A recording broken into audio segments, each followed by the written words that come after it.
साथियों, आप सभी को शहीद उधम सिंह की जयंती की हार्दिक शुभकामनाएं।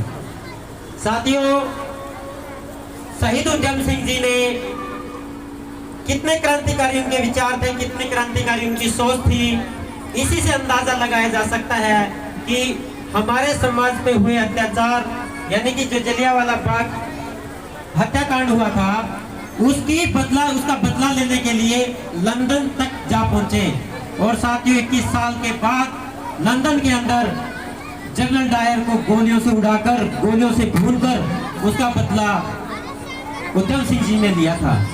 साथियों, उधम सिंह जी के माता पिता का देहांत बचपन में हो गया था और अनाथ आश्रम में ही पले थे। साथियों, आप एक चीज देख लीजिए, जिसके ऊपर माता पिता का साया भी नहीं है, उस साथी ने विदेश में जाकर हमारे देश के जो लोगों को जनरल डायर ने कत्लेआम किया था, गोलियों से भुना था, उसका बदला ले लिया। तो साथियों, वो कौन सा समय था जिस समय हमें पढ़ने का भी अधिकार नहीं था, जिस समय हमें बोलने का भी अधिकार नहीं था। उस टाइम हमारे महानुभावों ने, महापुरुषों ने कितना कार्य किया है। इसी कड़ी में आज हम लोग, जितने भी लोग यहाँ पे मंचों पे बैठे हैं, ये जो बच्चे बोल रहे हैं, जो बेटियां यहाँ बैठी है, जो बहनें यहाँ बैठी है, वो सारी दिन बाबा साहब डॉक्टर अम्बेडकर की है। अगर बाबा साहब डॉक्टर अम्बेडकर जी नहीं होते तो साथियों, शायद आज हम लोगों के साथ वही पशुओं जैसा बर्ताव किया जाता। परंतु आज भी हमारे समाज के ऊपर अत्याचार किया जाता है, परंतु उसका बदला डट के हमारे अम्बेडकरवादी साथी, चाहे वो राजनीतिक पार्टी से संबंध रखते हो या सामाजिक संगठनों से संबंध रखते हो, वो साथी आगे आके लड़के उस चीज का बदला ले रहे हैं, उस चीज का प्रतिशोध कर रहे हैं। उसी कड़ी में क्षेत्र और खापड़ का मामला है, अभी मृयान का गांव का एक मामला था। तो साथियों, कितने अत्याचार हमारे समाज के ऊपर हो रहे हैं, परंतु अभी भी हमारे गाँवों में क्यों नहीं गूंज रही? क्यों? क्योंकि हम लोग राजनीति करने पे तुले हुए हैं। हम लोग संगठनों के माध्यम से, संस्थाओं के माध्यम से राजनीति करते हैं। तो साथियों, राजनीति करनी चाहिए, मैं कहता हूं कि राजनीति करनी चाहिए, परंतु समाज पहले होना चाहिए। ये नहीं देखना कि फलानी पार्टी मेरे को टिकट देगी, फलाने के विरोध में अगर मैं बोलूंगा शायद टिकट ना मिले। हम लोगों ने लड़ना पड़ेगा। मैं धन्यवाद करना चाहता हूँ अम्बेडकर सभा का। तो साथियों, लोन के अंदर जब हमने पुस्तकालय का उद्घाटन किया था, अम्बेडकर सभा ने हमारा बहुत साथ दिया था।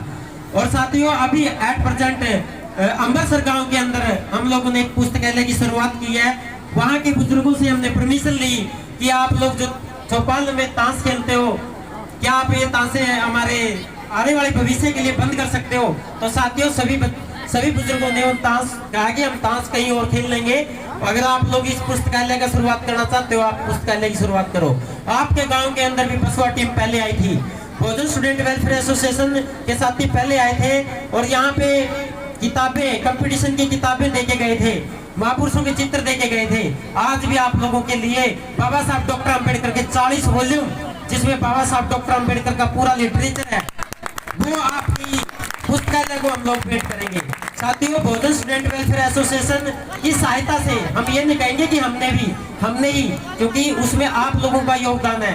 हम लोग 1500 रुपये हर महीना आपस में कलेक्ट करते हैं। जैसे अम्बेडकर सभा ने हमें लोन में सहयोग दिया, और भी बहुत सारी जगह पे सहयोग की अपील रहेगी साथियों से भी। आपके जिले के अंदर, आपकी विधानसभाओं के अंदर आप लोग ज्यादा से ज्यादा पुस्तकालय खोलें। पुस्तकालय का एक रिजल्ट बताता हूँ। हम लोगों ने 7 साल पहले एक पुस्तकालय खोला था बड़सिकरी गाँव के अंदर। साथियों, बड़सिकरी गाँव में 27 बच्चे नौकरी पे लग गए हैं। 27 बच्चे। किसकी वजह से? सिर्फ शिक्षा की वजह से। ना हमारे पास रोजगार है, ना हमारे पास कोई संसाधन है जिसके दम पे भाई हम लोग आगे बढ़ सके, ना हमारे पास कोई प्रॉपर्टी है। अगर जो कुछ चीज हमारे पास है वो है एजुकेशन। आज अगर मैं मंच पे बोल रहा हूँ, ये भी एजुकेशन की बदौलत है। साथियों, जितने भी साथी अम्बेडकरवादी साथी यहाँ बैठे हैं, ये साथी जो लोग मंच संचालन कर रहे हैं, जो ये प्यारे बच्चे आपको गानों के माध्यम से, डांस के माध्यम से बाबा साहब अम्बेडकर की विचारधारा को फैलाने का काम कर रहे हैं, साथियों, इनकी आप लोगों ने सहायता करनी चाहिए, इनकी सपोर्ट करनी चाहिए। इनको आपके धन की जरूरत नहीं है, आपके सहयोग की जरूरत है। जब कोई धरना, प्रदर्शन, आंदोलन, कार्यक्रम करे, आप इनको सपोर्ट करें। जैसे अम्बेडकर सभा, युवा सभा दमतान साहब की साथियों ने कितना भव्य कार्यक्रम किया है। तो साथियों, मैं सभी से अनुरोध करता हूँ, चाहे कोई किताब देकर, कोई धन देकर, या कोई किसी भी प्रकार की हेल्प करके इस संस्था को सहायता करें, ताकि आपके आने वाले जो बच्चे हैं, युवा है, वो शिक्षित हो सके और शिक्षा के बल पे वो नौकरियों में या रोजगार में या राजनेता बन सके या प्राइवेट फैक्ट्री लगाएं, तो तभी संभव हो सकता है जब इन साथियों का जो ये टीम है इनका आप सहयोग करोगे। अगर इनका आप सहयोग नहीं करोगे ये आगे नहीं बढ़ सकते। और साथियों, मैं एक चीज और विशेष रूप से बताना चाहता हूँ हमारी माताओं बहनों और जो भी युवा साथी है उनको। साथियों, आज हम लोग यहाँ पहुंचे हैं ना, अगर कोई ये कहे कि भाई मेरे परिवार साधन संपन्न था या मैंने ये चीज कर ली वो चीज कर ली, इससे नहीं पहुंचे आप लोग। अगर आप लोग यहाँ पे पहुंचे हो, बाबा साहब डॉक्टर अम्बेडकर की 4 संतानों की कुर्बानी की वजह से आप लोग यहाँ पे पहुंचे हो। बाबा साहब डॉक्टर अम्बेडकर की 4 संतानें आप लोगों को आवाज करने के लिए कुर्बान कर दी। साथियों, आज अगर हमारा बेटा बीमार हो जाए ना, शायद मैं खुद की बात कर रहा हूँ, शायद मैं भी कार्यक्रम में ना पहुंचूं, परंतु बाबा साहब डॉक्टर अम्बेडकर का बेटा जब मर गया था ना, उसको शमशान में ले जाना था, दफनाना था। उस टाइम बाबा साहब डॉक्टर अम्बेडकर ने लंदन में जाकर आप लोगों के अधिकारों की लड़ाई लड़नी थी। तो साथियों, बाबा साहब डॉक्टर अम्बेडकर ने क्या करना चाहिए था? अपने बेटे को दफनाना चाहिए था या लंदन में जाना चाहिए था?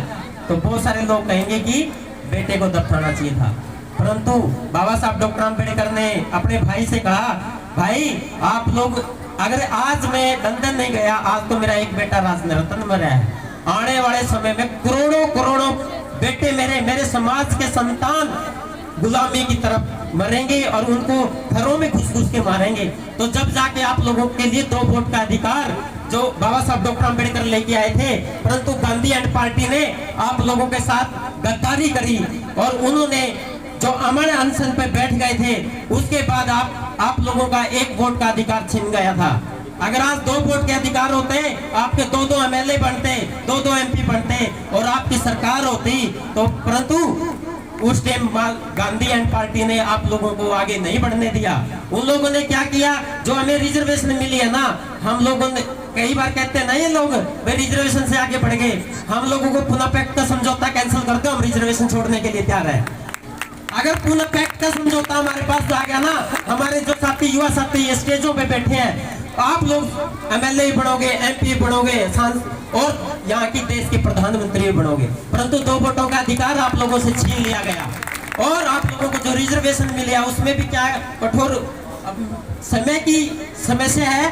तो साथियों, जो रिजर्वेशन के साथ आप लोगों के साथ जो धोखा किया गया है, आप लोगों के एक भी बच्चा 10वीं और 12वीं पास बेरोजगार नहीं रहेगा अगर रिजर्वेशन को सही तरीके से इम्प्लीमेंट कर दिया। परंतु ये सही तरीके से इम्प्लीमेंट नहीं करते। कभी ये रोस्टर प्रणाली लगाते हैं, पहले रोस्टर प्रणाली के तहत हमारे पहले एससी बच्चे का, जो एससी बच्चे है ना, उसको पहले नौकरी मिलती थी, परंतु रोस्टर प्रणाली 2005 के अंदर जो चेंज करी थी कांग्रेस की, जो हुड्डा की सरकार थी, उसने चेंज करी थी।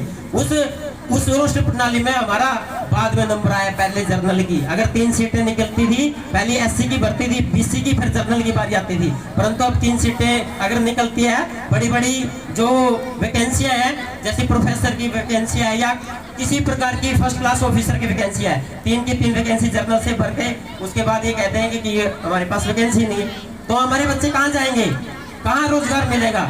और एक बारी जब गीता बुक्कल हुड्डा साहब मुख्यमंत्री थे, गीता बुक्कल शिक्षा मंत्री थी, उस टाइम हमने एस्टेट के लिए आंदोलन किया कुरुक्षेत्र विश्वविद्यालय में, उस टाइम हम लोग लीड कर रहे थे। तो साथियों, हमारे ऊपर उस सरकार ने गुंडों से हमला करवाया, परंतु हम लोग नहीं रुके और एस्टेट में जो 5% की छूट थी उस टाइम मिली।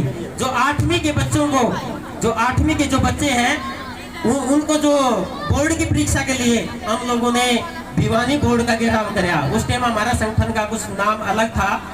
तो साथियों, कुछ कारणों से, कुछ राजनीतिक कारणों से चेंज हुआ, तो अब बसवा टीम ने भी 30-35 लाइब्रेरी खोली है और अभी अमृतसर में भी हमने शुरुआत की है। तो मैं धन्यवाद करना चाहता हूँ आपकी टीम का, जो हमें यहाँ बोलने का मौका दिया, मान सम्मान दिया। और मैं चाहूंगा कि आपकी टीम के साथी आए, उनको ये वॉल्यूम हम बसवा टीम की तरफ से दें, बसवा टीम के सारे साथी आ जाए, वॉल्यूम लेके आ। बड़े अच्छी स्पीच भाई रोहतास मेहरा की, अच्छे विचार बाबा साहब के प्रति, और बहुजन स्टूडेंट वेलफेयर एसोसिएशन रमतान की जो लाइब्रेरी है, डॉक्टर BR अम्बेडकर पुस्तकालय, उसमें कुछ पुस्तकों का और सहयोग करते हुए हम इनका पहले भी इन्होंने काफ़ी बुकें दी हैं। आज फिर 26 दिसंबर को कुछ और बुकें मनोज बोध सोहन कैद स्टेज पे आ जाइए जी। इन्होंने पहले भी काफ़ी बुकें दी हैं और आज फिर देखिए कंपटीशन की एग्जाम की बुकें हैं। हमारे बच्चे पढ़ेंगे, आगे बढ़ेंगे, तो एक बार जोरदार तालियों से अभिनंदन करते हैं भाई। बहुजन स्टूडेंट वेलफेयर एसोसिएशन का तहे दिल से धन्यवाद करते हैं जिन्होंने हमें भेंट में पुस्तकें दी और पहले भी लाइब्रेरी की स्थापना हुई थी, उस टाइम भी काफी पुस्तकें दे के गए थे। आज फिर तहे दिल से इन्होंने पुस्तकों का सहयोग किया है ताकि हमारे जो समाज है वो आगे बढ़ सके। पुस्तकें पढ़ेगा तो आगे बढ़ेगा, नॉलेज होगी।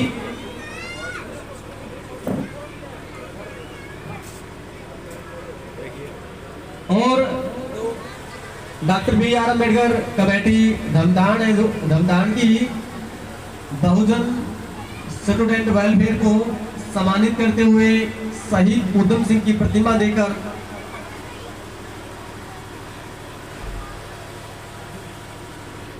और मेरे गांव धमदान की जो कमेटी है डॉक्टर बी.आर. अम्बेडकर, इसका भी तहे दिल से स्वागत करता हूं, धन्यवाद करता हूं जो इतना बीड़ा उठाए हुए हैं।